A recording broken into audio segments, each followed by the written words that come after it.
बारिश के मौसम में सर्दी, खांसी और वायरल जैसी समस्याएं आम हो जाती हैं।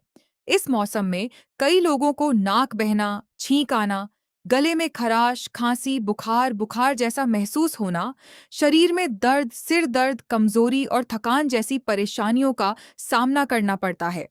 अगर आप भी इन समस्याओं से परेशान हैं, तो इन्हें नज़रअंदाज न करें। रिलायबल होम्योपैथिक क्लिनिक में सर्दी, खांसी, एलर्जी और मौसम बदलने से होने वाली स्वास्थ्य समस्याओं के लिए आपकी समस्या और लक्षणों के अनुसार होम्योपैथिक परामर्श उपलब्ध है। अपनी सेहत का ध्यान रखें और सही समय पर विशेषज्ञ से सलाह लें।